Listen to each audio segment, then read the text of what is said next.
стартуем. Подождите, дайте я вам чай налью. Чаечек перед подкастом.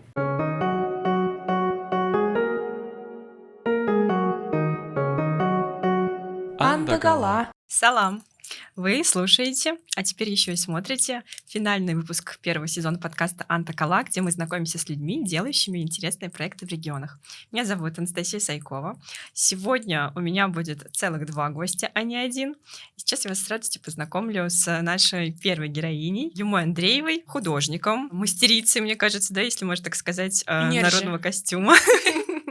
Да. И девушка, которая сделала прекрасный головной убор и украшение, которое сегодня на мне. Юма, салам. Салам.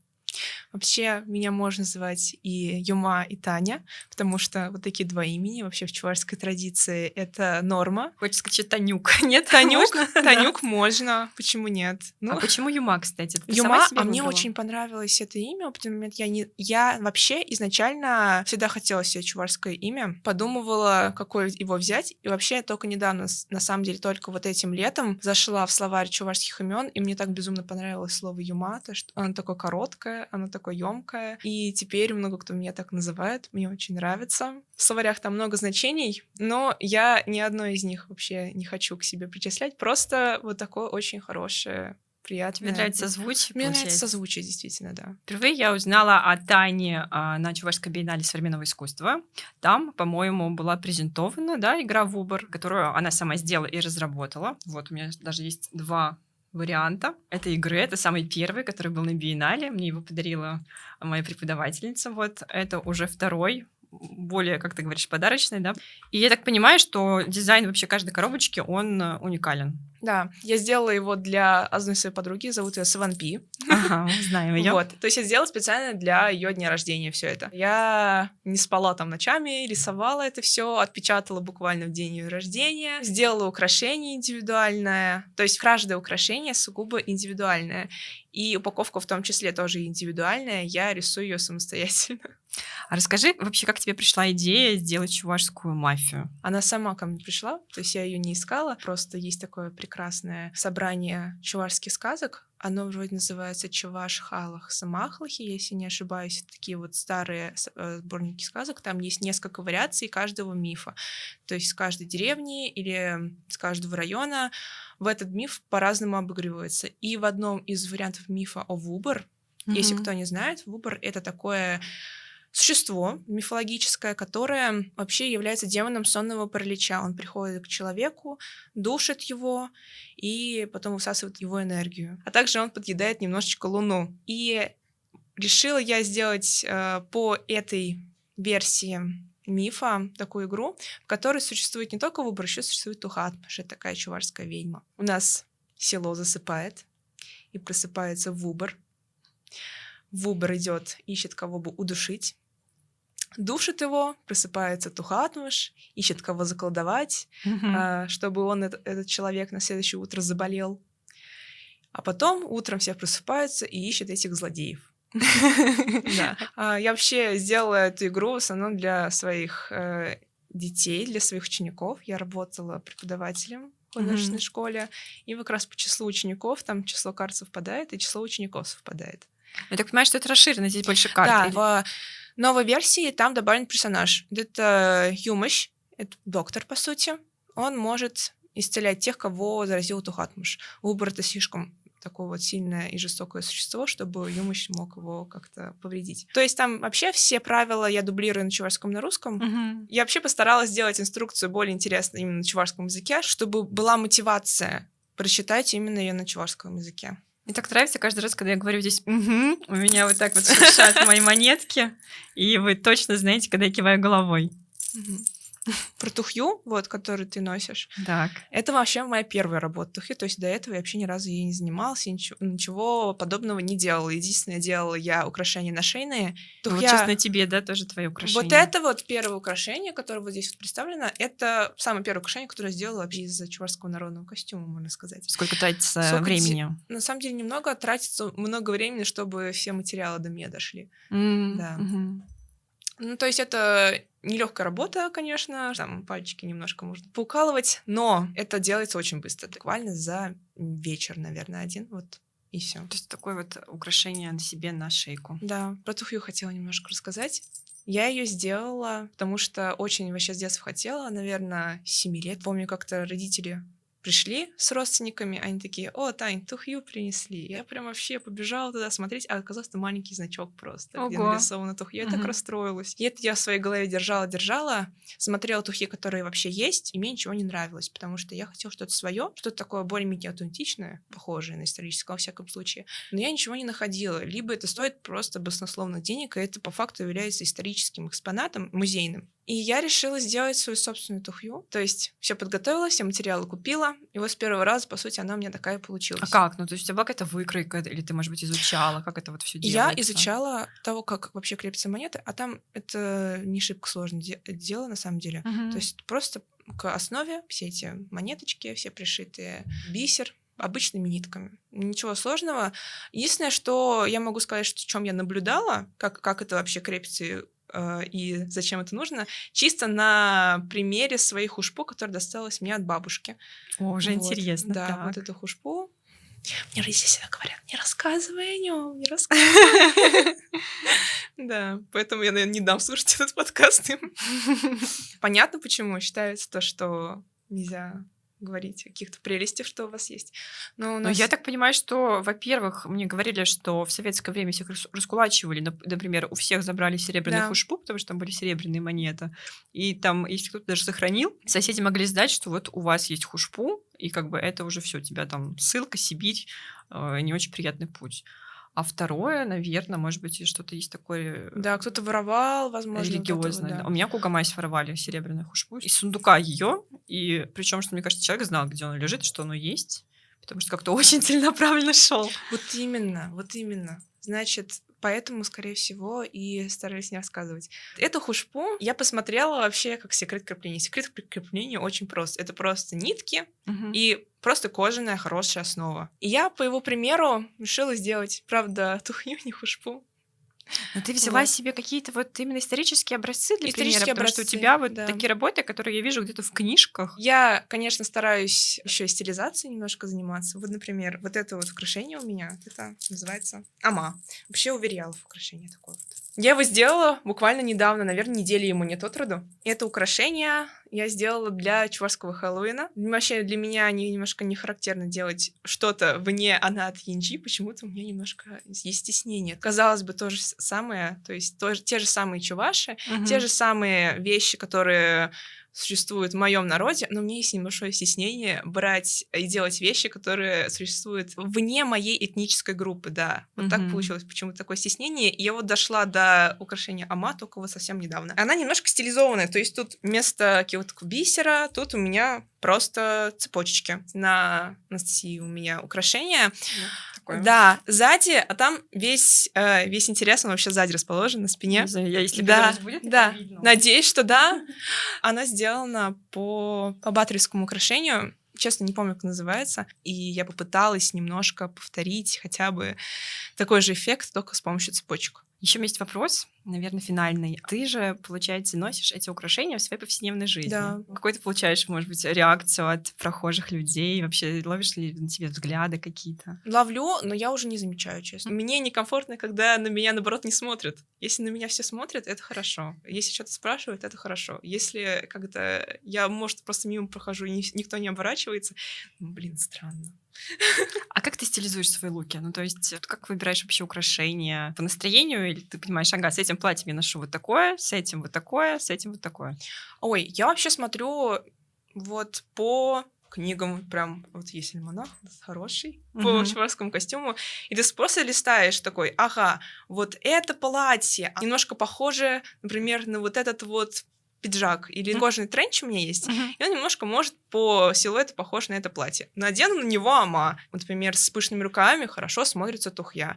И это, в принципе, просто то, как я насматривала именно исходя из книг.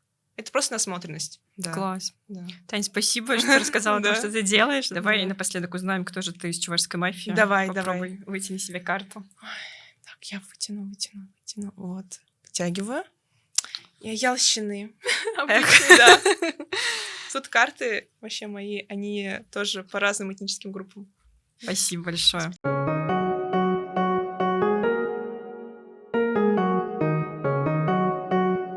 Андагала. Салам! Сегодня у нас очень интересный гость. Это искусствовед, исследователь народного и декоративно-прикладного искусства, автор множества книг про чувашский костюм и не только, Геннадий Николаевич Иванов-Арков.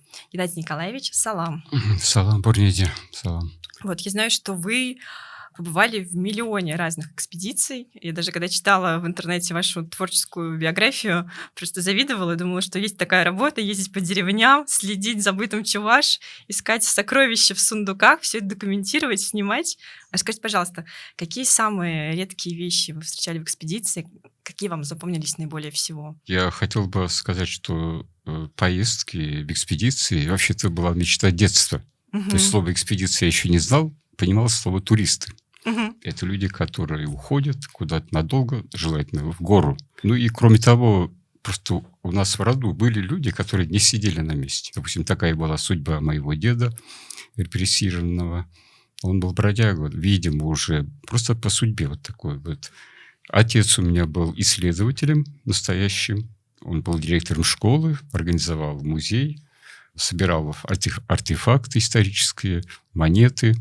Вот страсть к поездкам у меня была, хотя сам я не очень хороший, может, путешественник. Я ежегодно делал экспедиции, когда работал в художественном музее и в Чувашском государственном институте гуманитарных наук. Впервые на путь поиска в области чувашского искусства, декоративно-прикладного, народного искусства, меня направила искусствовед Карачарского Майя Древина. И первые экспонаты в наш Чувашский художественный музей привезла именно она. А я ездил каждый год сам в экспедиции. Это началось уже в первое лето моей службы в музее. Без всякой особой поддержки, просто по своим желаниям. Мне захотелось прогуляться по замечательной утренней улице деревни Персирлана.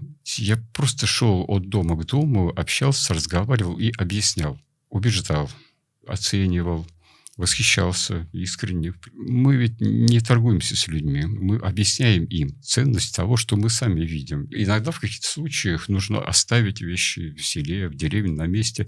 В принципе, так и надо делать. Нельзя опустошать культуру местную, локальную. Об этом говорил, кстати, искусствовед Алексей Александрович Трофимов. И он так с некоторой досадой говорил: вот вы, музейщики, приходите, и после вас остается пустое поле. А люди должны оставлять какие-то явления культуры у себя, чтобы их и ценить, чтобы не опустошалось это поле. Несомненно, я соглашался, но когда либо вещей много, и, и утраты не будет большой в сельской культуре, местной культуре, да. Или когда уже мы видим то, что вещи не могут выжить, не могут дальше здесь находиться, и когда владельцев уже просто нет. Тогда, конечно же, мы без сомнения стараемся уговорить владельца, либо забираем каким-то образом и уже выставляем их в музейной среде. Это другой уровень бытования вещи. Это никогда не пыльные музейные полки, витрины. У нас никогда вещи не лежали просто так. Я всегда ежегодно старался отчитываться перед народом своим, в конце концов, показывать их на выставке. И с каждым годом моя работа в музее, я понимал больше и больше ценность того, что я вижу, чем мы владеем уже в музее, да. Я стал заниматься составлением научных списков и составлением списков владельцев, то есть описывал уже вещи так, как надо. Этому помогло то, что я практически ежегодно общался с коллегами из других музеев. Это, во-первых, соседние республики, это Удмуртия, Марийская республика, Татарстан, потом Уфа. Там тоже есть музей, занимающийся сбором артефактов народного искусства. У нас были, казалось бы, невзрачные вещи. Такие мелкие какие-то вышивки, какие-то монетки такие. Это наша культура верховых чувашей. Она такая строгая и скромная, казалось бы, но очень разнообразная по формам. Все это я начала уже оценивать профессионально где-то, наверное, на 3-м году, что ли, своей работы. Уже во 2-й год я участвовал в организации очень большой выставки народных промыслов и решил туда встроить старинные вещи, традиционные. Так вот, мы говорим традиционные, это до примерно 17-го, там, 18-го, 20-го годов. То есть вышивка настоящая по счету холста, вещи тоже настоящие, украшения, головные уборы из монет, бисера, серебра. То есть это вот то, что вот наша традиция, наше наследие. И мы эти вещи показывали вместе с изделиями 20 века. Изделия, произведения вот наших ведущих художников, как бы сравнивая вот тот традиционный уровень и поднимая традиционные вещи до уровня произведений. Вот. Мы их показывали как картину. Вот этот принцип я старался сохранить на всех своих выставках. Но мне кажется, еще вот в фотографии к вашим книгам тоже есть этот принцип, да, что вы часто выносили вещи на природу куда-то, вот снимали в бытовании. Да, кстати, да, одна из задач вот экспедиции 90-х годов, это уже другой уровень, там мы работали на грант правительства России, исследование материальной культуры чувашей Самарской губернии, Самарской области. Мы получали хорошую поддержку с 1993 по 1998 годы. Мы собирались, специалисты по чувашской культуре, и ездили в Самарскую губернию, в Самарскую область, в огромное чувашское селение, там по 3, по 5 километров длиной. Ого. Общались с людьми, видели настоящую традиционную культуру, начиная, например, с кладбищ некрещенных чувашей. Эта культура меня давно интересовала. Вот некрещенные чуваши, кто они вообще? Я, когда еще здесь жил, все мечтал увидеть настоящую, вот, традиционную такой вот, не пасконную, суконную, вот, аутентичную культуру, да. И, в принципе, это мне уже удалось в первые годы, уже в 1987 году. Я попал в такое вот, в одно из селений Самарской области, которое на границе с Татарстаном, и видел там просто даже в лесу остатки вот этих жертвоприношений. Когда я спрашивал, что это такое, почему у вас, извините, кости висят там на деревьях, мне так как-то отшучивались и старались, видимо, отмолчаться. Потому что люди все-таки сохраняют свою информацию от человека пришлого. Не сказать, что чужого. Я все-таки был по языку свой. Я объяснял, что это для музея. Это меня не обмануло от экспедиции 90-х годов с этнографом, во-первых, Екатериной Ягафовой, и с музыковедом Александром Осиповым. Это были самые Песни замечательные. собирали еще, получается. Да, они, этнограф и музыковед, записывали музыкальный фольклор, вообще сам фольклор, а я уже работал над костюмом. И это все очень хорошо гармонировалось у нас. Женщины, девушки наряжались в костюмы, выносили вещи. А вот я фотографировал, снимал, записывал, делал чертежи, а мои коллеги в это время как раз работали уже по своему направлению. То есть это вот самая гармоничная форма экспедиции, я считаю. И уже наиболее полные результаты были у всех у нас. Не сказать, что предметные коллекции были моей заботой. Нет, самое главное, научная информация.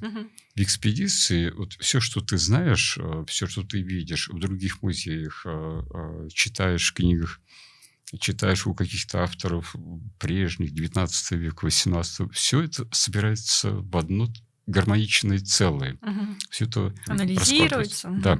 Некоторые говорят, специалисты, и в том числе и упрекал меня и Трофимов Алексей Александрович, вот зачем вы ходите в экспедиции, там же все не настоящее, не подлинное. Нет, это нужно обязательно ходить. Во-первых, чтобы почувствовать гармонию местного искусства, местной культуры с природой, с этим местом, именно локальные особенности. Вот есть такое слово «культурный ландшафт», такое выражение, которое как раз и предполагает вот органичность связи, то, что делают люди, то, что дает земля, почему у людей такие формы костюма, почему, допустим, они вышивают или ткут по-другому, на чем они ткут. Вот. Как раз же есть разные варианты костюма, как раз там связанные с тем, что тут ограничить там, с Татарстаном влияние татарского. Да, это получается. Надо уточнить. Важнее, с кем граничат, с кем сотрудничают, с кем общаются, ездят, образ ходят. жизни. Да. Хотя, конечно, в старые времена люди в основном сохраняли свою культуру, но в костюме все равно взаимовлияния такие очевидны. Они есть. Например, на Самарской Луке, это такие легендарные, вообще мифологические места, там места Стеньки Разина, Пугачева, в общем-то, и древних болгар даже. Вот, там чуваши жили рядом с представителем Мокши, если я не ошибаюсь. Одна из ветвей Мордвы. И вот костюмы чуваши, вот белые, красочные, яркие, необычные для нашего вот региона, допустим.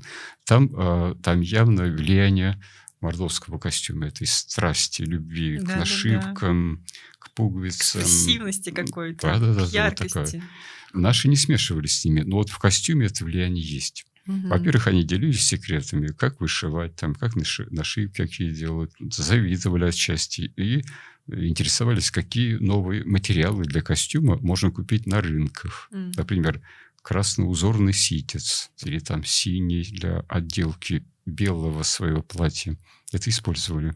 Ну, или использовали такие же, допустим, блестки мелкие, как у мордвы. Вот одна из вещей, подвеска, боковая подвеска к поясу, которая была привезена нами как раз из селения старинного чувашского села на Самарской Луке. Вот. Здесь используются те же материалы, та же шерсть и даже вот эти пуговицы солдатские, что в мордовском костюме используются. Но это типично чувашская вещь, отличается такими небольшими размерами, такой строгостью какой-то, аккуратностью. У мордвы подвески такие большие, массивные, они звенят, бренчат. Они прям, мне кажется, как будто бы все на себя вешают. Я недавно была в музее РЗИ, смотрела все не костюмы, все, там это нам... такое обилие. Ну, там есть все равно закономерность, конечно же. Да? У чувашей, я думаю, что вот есть особенности в костюме. У них костюм очень конструктивен, так же, как и платье. Ну, платье шьется ведь по простому крою. Это туникообразная рубаха, она с древних времен идет. Самые ранние экспонаты музейные, которые уцелели в музее, иначе невозможно. Это предполагается начало 18-го, может быть, конец 17 веков. Это великолепное одеяние, верхняя часть которых вся покрывала с орнаментом. Да, прежде всего на груди, на спине и по рукавам. Это считается самой древней формой орнаментации таких вот, сакральных одежд. И платья, и халата. Декор в виде угла спереди, сзади и по плечам, да, это считается признаком как раз обрядовой одежды. И самые ранние артефакты вот такого ряда, они хранятся в музее именно с таким декором. Это музей Кунсткамеры. Вот там платье, оно небольшое по размеру, компактное, великолепное. Просто очень тонкая вышивка и очень эффектные нашивки по плечам, на груди и так далее. И есть такое платье, странных, огромных размеров. Оно хранится и показывается даже в Российском этнографическом музее. Я думаю, что это одеяние жреца какого-то, может быть, даже мужчины. Хотя оно просто длинное, как балахон. Я это платье видел, оценил. Мы отсняли и разместили фотографию в своей книге «Чувашский костюм от древности до современности». А вам дали эти платья, то есть разрешили их взять? Да, примерить? нам повезло. Это уже другая тема. Книга «Чувашский костюм от древности до современности» была для меня каким-то промежуточным итогом того, что я делал в течение 80-х, 90-х годов в музее и в экспедициях, в проектах, связанных с исследованием костюма. Ведь в музее мы занимаемся там, несколькими темами, по крайней мере, которые нам нравятся. Вас послушаешь, хочется пойти в музей работать.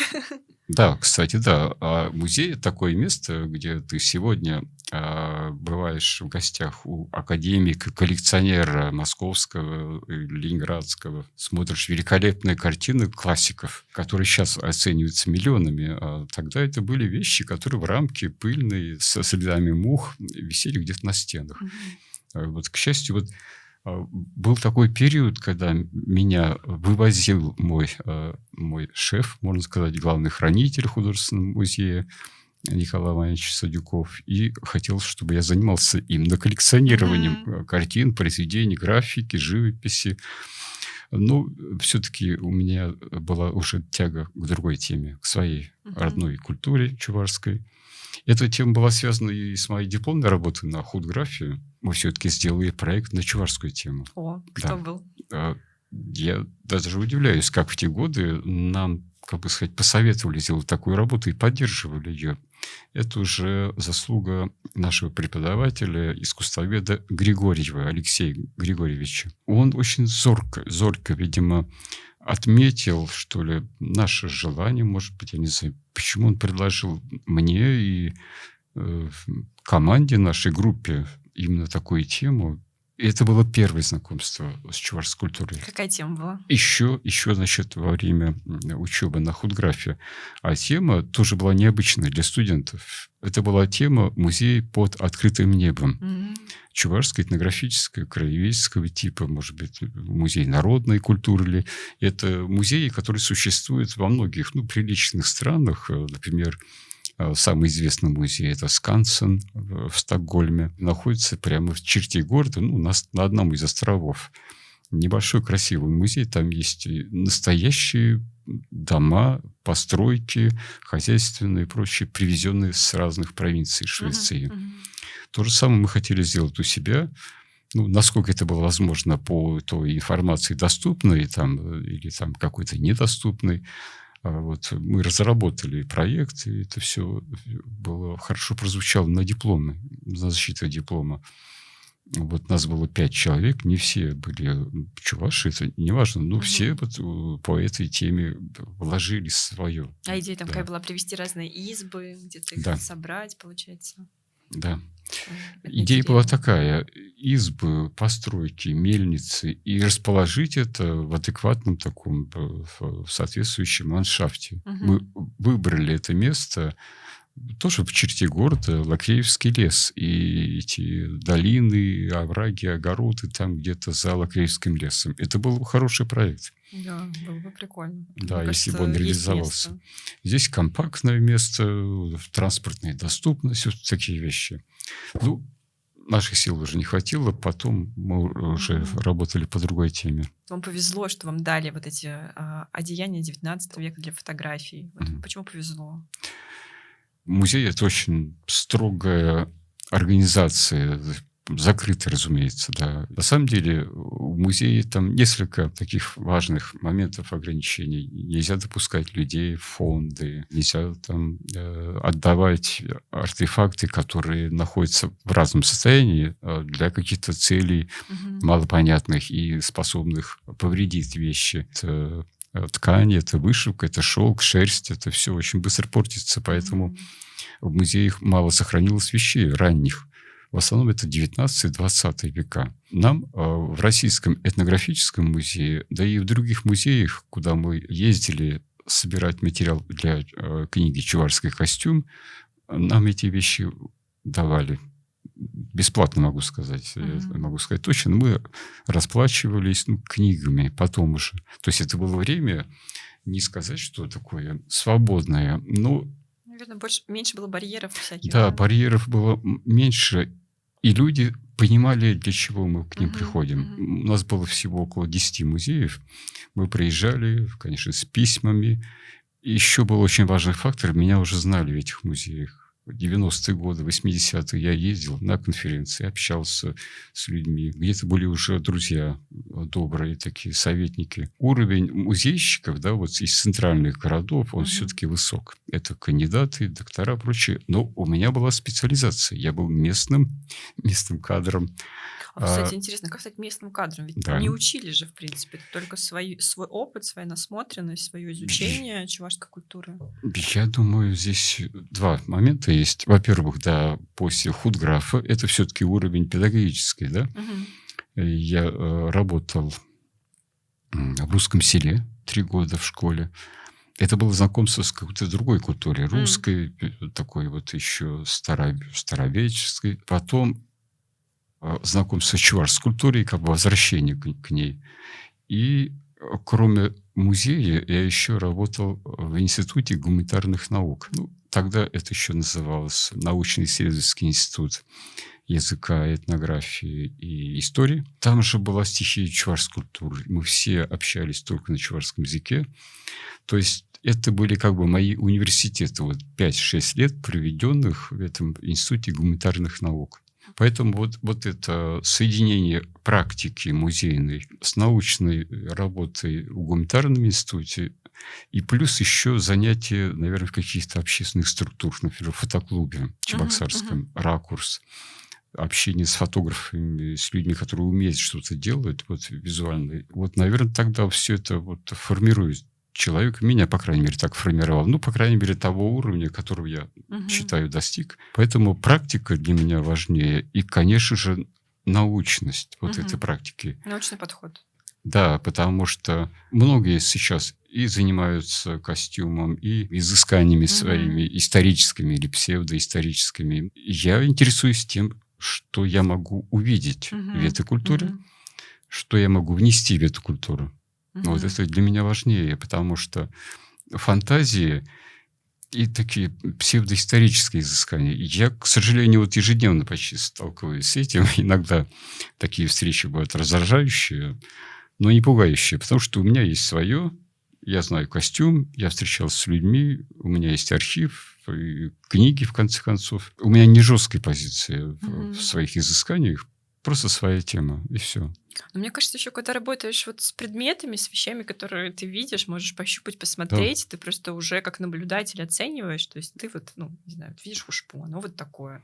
Да. И начинаешь думать. Там нет такого простора, большой фантазии какой-то. Ну да, вот все-таки обязательно надо ходить. Вот эта тема, с которой мы начали, ходить, видеть какие-то вещи, ощущать просто на кончиках пальцев. Вот я принес несколько вещей вот сегодня. Это вещи, которые у меня оседают. Это не коллекция. Я не считаю, что я коллекционирую. Ну, для каких-то лекций, бесед, там, допустим, изысканий и, возможно, для книги я держу у себя эти вещи. Это не музейные коллекции. Это те, которые не могли попасть в музей, может, из-за ветхости. Ой, что-то роскошное. Да, роскошно, да. И с каждым годом я ощущаю, ценность этих вещей больше и больше растет. Но в конце концов они окажутся уже наверняка в фондах какого-то музея. Наверняка. А какие-то бронзовые, получается, монетки, Это, да? Они с золотистым это отливом. никель. Это уже монетки, чешуйки, которые называли нухрат. Ну, в данном случае это жестяные шущ нухрат. Жестяные такие монеточки. Это Они так основа красиво для звенят. девичьей шапочки. То, что у вас вот на вашей голове были, вот это как раз вещь. Вот, можно Но показать. это настоящий. Это как раз это современная работа вот Юмы Андреевой.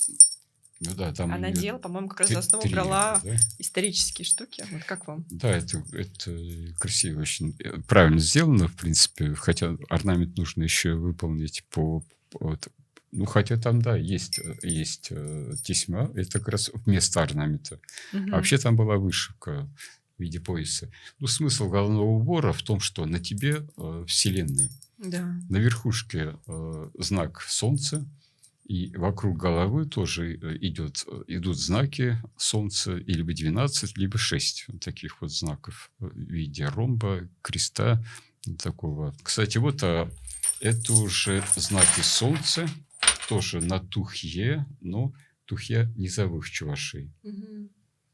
А какой-то примерно век? 20-й? Да, это может быть и начало 20-го, и конец 19-го. Вот это вот традиционные цвета. А желтый здесь какой-то он такой сложный, очень сложный по оттенку. Какой-то охристый Да даже. и красный, да, Будто бы. это ближе к охре, ближе к каким-то восточным как бы цветам. Египетским. Да, да. Это повезло мне. Мы начали беседу с того, какие самые ценные вещи. Вот это одна из ценных вещей, которые были у меня на каждой выставке, но в итоге они в фонды музея так и не попали почему-то. Еще одна из ценных вещей, редких, точнее, даже вещей, редко попадаются в экспедиции, мужские вещи, мужская одежда, мужские рубахи. И в 96-м году мне повезло как раз в одном из чудесных селений в Самарской области. Мне подарили просто такую рубаху, белую, настоящую, мужскую, традиционную. То есть она длинная, 80 сантиметров, она с нашивками, с вышивкой на нужных местах. Хотя Самарская область, она почти вся уже ходила в 20 веке в красной, розовой, там какой-то одежде, клетчатые. А рубахи белые сохраняли для традиционных праздников. И вот одна из таких рубах оказалась у меня.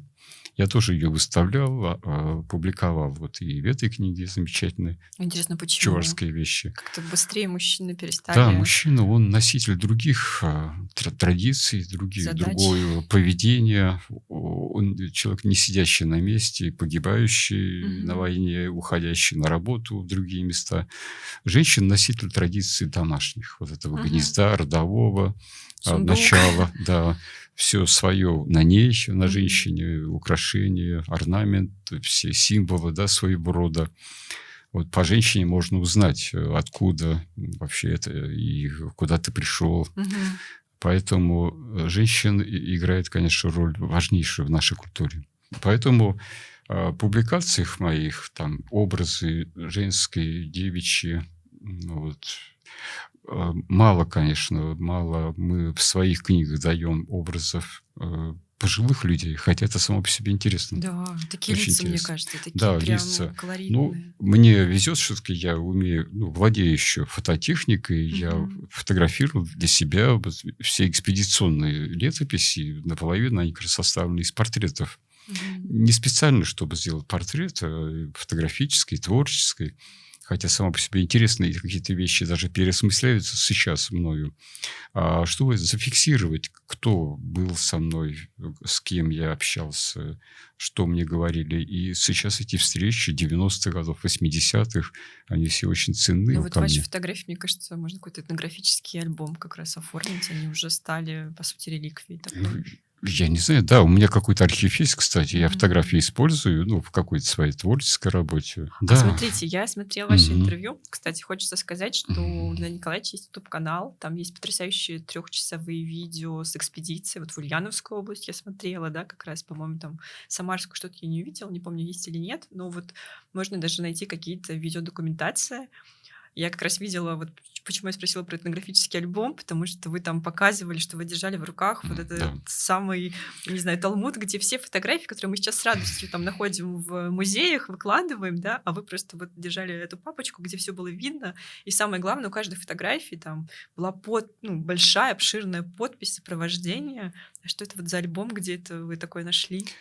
Я надеюсь, что этот альбом время от времени он доступен бывает. Конечно, пролистывать его в витрине невозможно.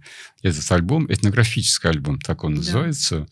Мы условно называем его альбомом Никольского. Никольский, наш известный ученый, собирал материал визуальный, в том числе фотографии, у казанских фотографов. Вот здесь фотографии вот из того альбома, они все сделаны одним фотографом. Ого. Вот. Я нашел его имя, исследовал вообще эту тему визуальной культуры. Мне было интересно. Какой это век? 19 век? Конец 19 века. Фотографии. Начало 20-го. Вот. Потрясающие какие-то лица, типажи. Да, очень. и лица. Но мне, как фотографу, по крайней мере, любителю фотографа, нравилось еще как-то это напечатано. Ведь это на бумаге какой-то серебристо-коричневый, золотистым отливом. Лица такие очень интересные. И потом все это уже меня заинтересовалось уже. Надо сказать, что альбом, он был составлен как методическое пособие, очевидно. Там были рядом записи, рукою Никольского самого, то ли других исследователей, деятелей Казанского университета. Это все-таки была... Про чуваш это были записи какие-то? В этом альбоме там фотографии не только про чуваши, но и там удмурты, марийцы, татары тоже есть. К сожалению, подписи были немножко спутаны. И даже штемпели аккуратные, красивые на фотографии не совсем соответствовали той народности, которую обозначали. И поэтому я атрибутировал все фотографии из этого альбома. То есть пересмотрел, переназвал. И мы сделали даже публикацию вместе со своим коллегой об этом альбоме. А где это можно найти сейчас? Публикация, она как раз в одном из томов Никольского. Изданный был он, этот четырехтомник в гуманитарном институте. Он еще доступен, по-моему, даже в интернете. Книга должна быть красивой. Как говорил соавтор по нашей книге «Замечательный чувашский костюм» Василий Васильевич Николаев. Он не писал сам, но он был как бы ведущим, центром, что ли, как бы сказать, вдохновителем нашего проекта, обеспечивал нам все условия работы над книгой, это очень важно, и материальную, и такие вот поддержку моральную. Как деревенский человек, он знал, что костюм органично, яркий, полный, эффектный костюм смотрится на молодых вот, девушках и женщинах. Вышивают только молодые девушки, у которых зрение, руки, вот, которым надо готовить приданое для будущего. А носит костюм только вот люди цветущего возраста, вот, такие же красивые. А пожилые нет? А как же? Пожилые носят в основном одежду. Мгм. Это разные понятия. Костюм – это полный комплекс украшений, накидок, повязок, покрывал и так далее. А пожилой человек, он уже как бы гаснет. И вот это он обозначает даже в своих вот вещах, которые он... Нельзя пожилой женщине одевать богатую хушпу. Или там, не дай бог, там вот те тухи, а вот Почему? пожилой человек должен тухи, уже да. ограничивать себя. Молодая женщина, молодая девушка, тем Ага. более. Ну, девушка должна быть скромной. Да, там мало, кстати, украшений. А вот молодая женщина, она несет на себе большую яркую часть как бы чувашской культуры. Нагрузка эстетическая, символическая, вот как раз наиболее важна для молодого человека, молодой женщины. В первые 3 года замужества она как бы еще между... Двумя мирами? Да, и свободным девичьим миром. Ярким. Да, нет, да. не- Ну, потом уже она загружается проблемами семьи, Мгм, детей. И у девушек тоже очень скромные, строгие, но элегантные украшения. Это можно отметить у всех групп такое. Нет переизбытка серебра на Мгм. них, не должно быть. И нет таких каких-то здесь нашивок крупных, орнаментальных. Вот девушка должна и строго себя вести, и скромно, и в то же время привлекать внимание. Ну, какие-то детали костюма, они как раз на это и работают. Кстати, вот я Да. недавно летом делала фотосессию, ну, в таком а-ля чувашском костюме тоже. Я ее выложила в телеграм-канал, и мне написали очень много комментариев на чувашском языке. И все они в основном, по сути, если переводить, были «какая скромная, какая скромная». Ну, То есть все да. хвалили именно скромность. Мне было непривычно, что хвалится это качество. Нет, это одно из важных, по крайней мере, тех качеств, которые на слуху. Мгм. Да. Хотя это не самое главное. Допустим, если говорим о Нарспи, там и скромность есть, ну и какая-то боевитость, и характер есть. Вот это все нужно сочетать. Мгм. Гармоничность, вот так я назвал бы, это первое слово. А в костюме это как-то отражается, вот этот вот, боевой характер? Чуваши не амазонки, за 100%. Поэтому это фэнтези не про нас все-таки. Хотя это сейчас модно стало, но я считаю, что даже Это переборщили героическое уже что-то есть. переборщили с этими фантазиями. Это самое первое, что на поверхности мы видим. Мгм. Ага, схожи. На самом деле, вот костюм такой, в такой вот уже упаковке с крупными серебряными украшениями, закрывающими всю грудь, как панцирь. Нет, это все возникло только в XVIII веке. Мгм. Костюм стал принимать вот такой вид с массивными серебряными площадями украшений, которые закрывают грудь там, или там, бока и так далее. Это только поздний уже образ Мгм, костюма. До этого тоже использовались монеты, но они были меньше, серебряные, времен Золотой Орды, то есть гораздо более компактнее, Мгм. но сложнее сам был костюм. Мгм. Там были подвески медные, цепочки, трубочки. В общем, целый ряд элементов, которые мы уже не застали. Ну, иногда мы видим где-то Гравюры. спиральки Мгм. какие-то, нет, даже вот на остатки этих вещей. А вот что-то вы интересное принесли, это расскажете? Да, вот даже можно сравнить визуально вещи 18 века, они вообще абсолютно не похожи Это на то, что 18 мы век? знаем. Да, это 18 Ого. век. Можно потрогать, К прикоснуться? сожалению, да, это уже да, умирающий артефакт, но мы его закрепили на такой подкладке, чтобы экспонировать в витринах Мгм. без опаски. Это поясное украшение, я правильно Это понимаю? поясное украшение, но оно переделано как бы из пояса. Вот пояс синий, синий, шерстяной, вышитый, Мгм. такой около 7-8 сантиметров. Вот. Со временем уже концы пояса отдельно стали носить, или попарно по бокам, либо сзади. Вот задняя часть женщины или девушка, она прикрывалась как раз вот таким эффектным украшением. А было важно прикрыть пояс. Тыльную часть девушка должна прикрыта обязательно. Это я всегда отмечаю. В фольклорных костюмах это, конечно, не соблюдается. Вот тут есть такие остатки предметов, которые нам говорят о более раннем времени, что ли, бытования чувашского костюма, украшений. Мгм. Мы видим следы монет, которые когда-то покрывали эти кожаные пластины. Мы видим вот какие-то здесь треугольные пластинки с кольцом. Мгм. Это знак женского костюма. Мы видим и тот подлинный бисер, удивительный бисер XVIII века, мелкий, строгий, очень по цвету, очень элегантный. И видим эти раковины каурий. Это тоже очень редкий материал, хотя они были, в общем-то, в каждом костюме, наверное, Мгм. который тоже сложно найти в экспедиции, но мне удавалось находить и отдельно, и в составе украшений.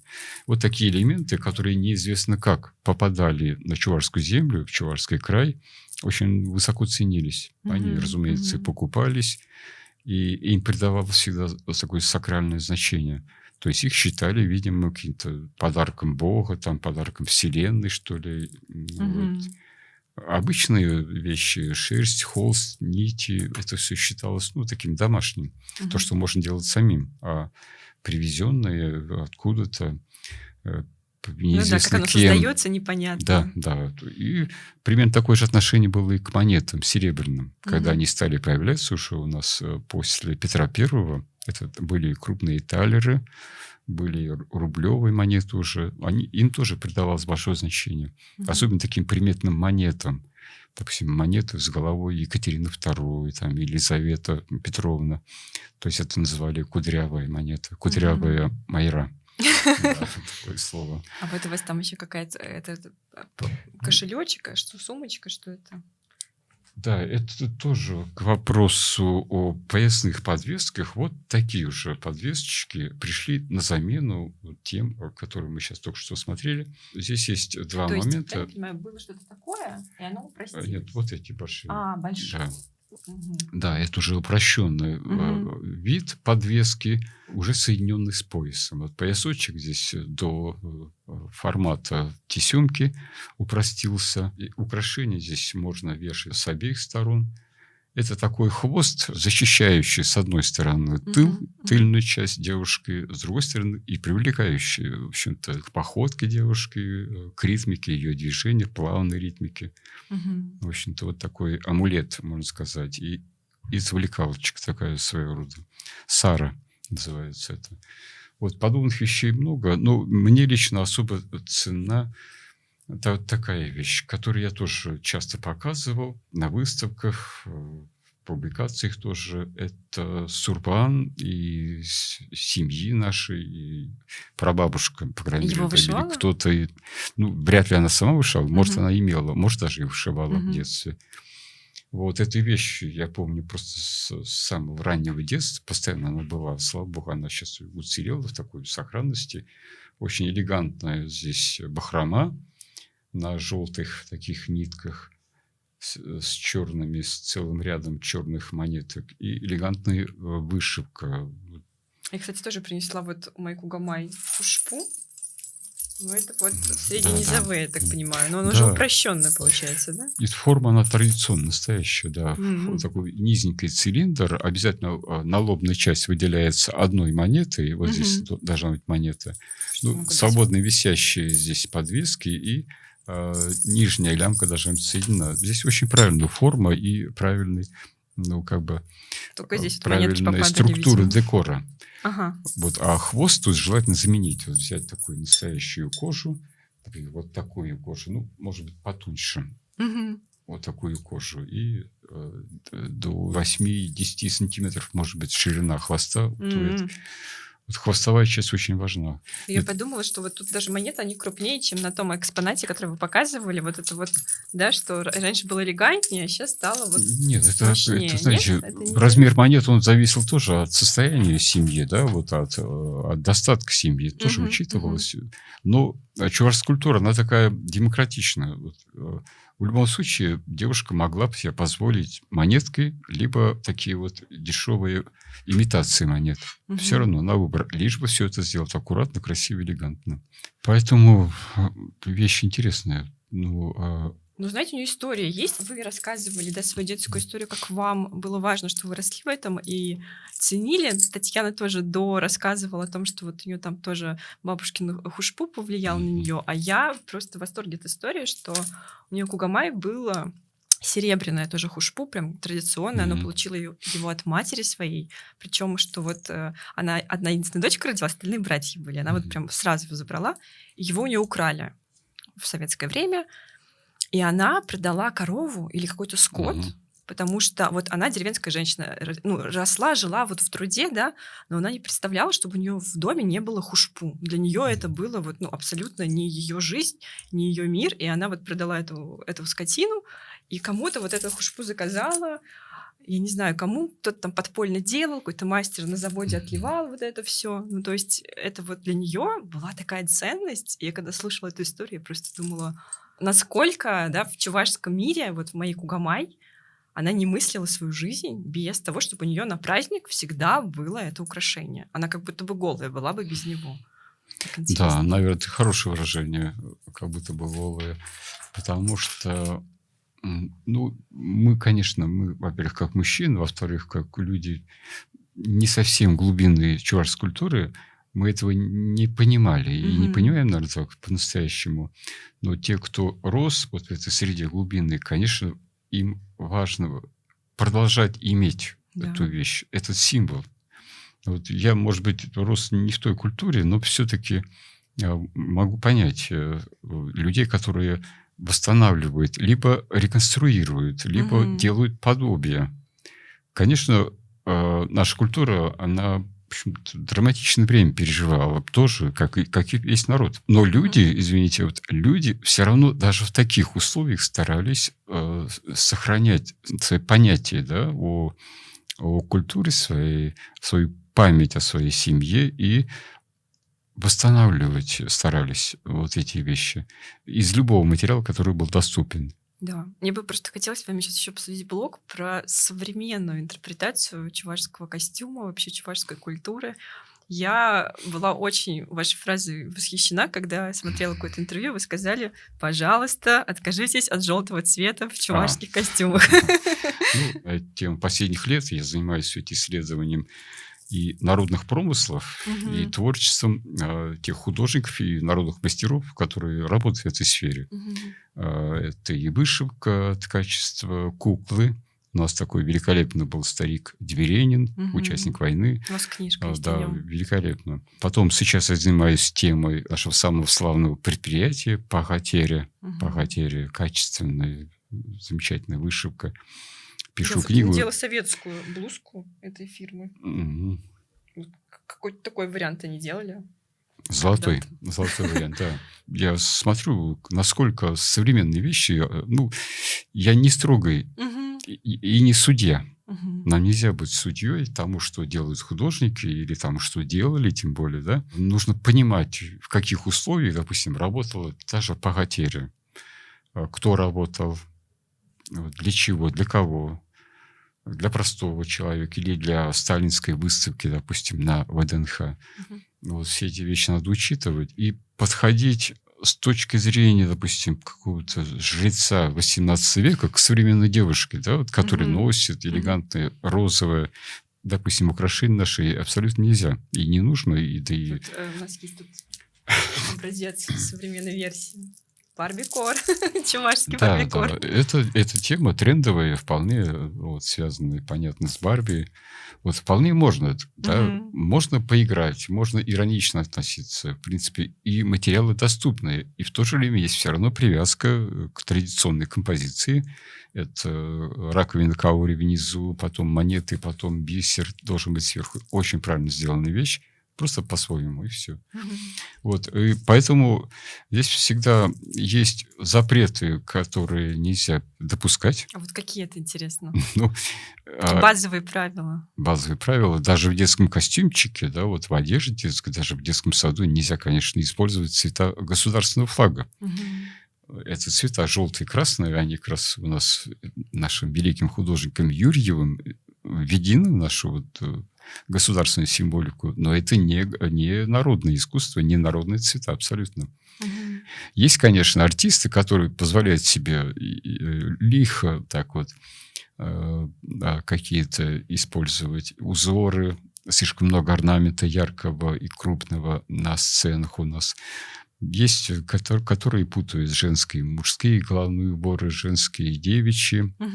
Мгм. Ну, с этим бороться не надо, просто объяснять надо, показывать образцы какие-то. Ну, это одна из целей вот той книжной серии, которой Мгм. я занимаюсь, о народных мастерах. Я делаю и альбомы. Вот я хочу подарить вам тоже Ой, такой спасибо чудный большое. альбом, если у вас его нет, ну, может быть. Это второе издание моего альбома.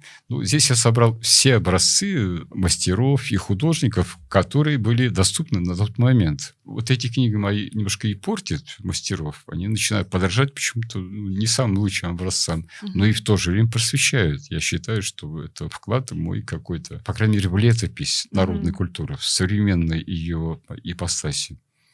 А мне так нравится, когда упрощают и делают это элегантно. Я вот видела футболку просто белую, и на ней тоже такая же 2 белых киски, и это как-то так просто было, и незаметно, и легко. Я вот принесла пару образцов, вам показать того, что делают сейчас наши современные ребята. Вот мы говорили про пояса, и вот есть такой бренд Хераджа. Они вот такие пояса Ну, честно говоря, выпустили. я это не слышал. Это тоже вот как-то чувашская культура, и они сказали, что Ну, вдохновлено. Так, Такой можно растительный сказать, что орнамент. в народной культуре точно, да, здесь шелковая вышивка, здесь такие яркие узоры.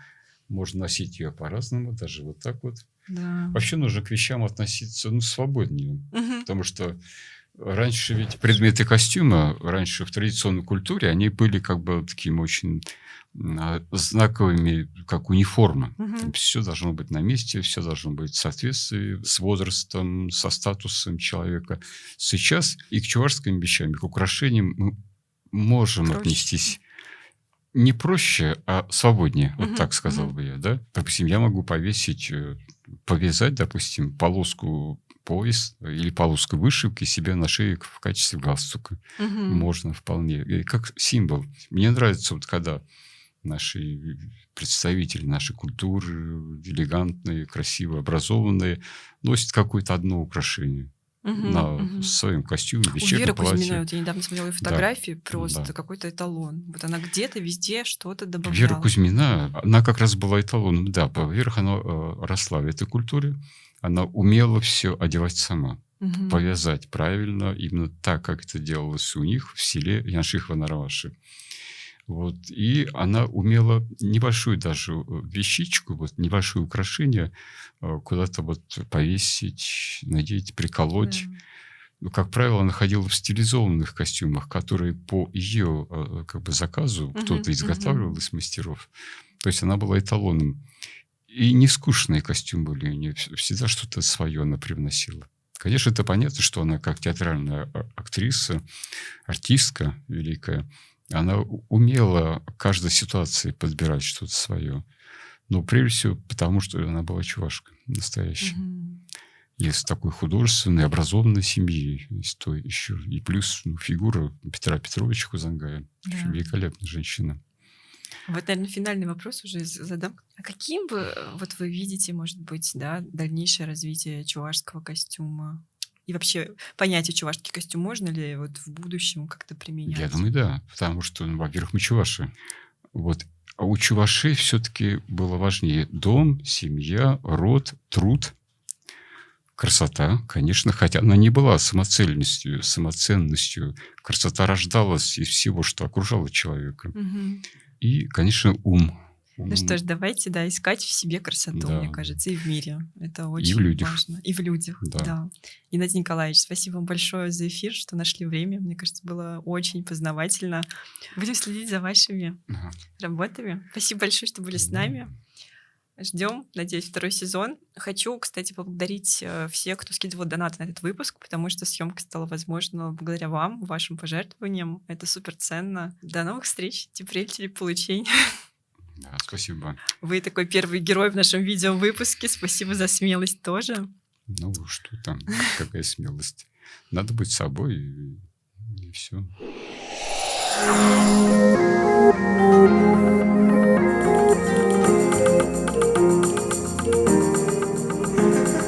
Антокола.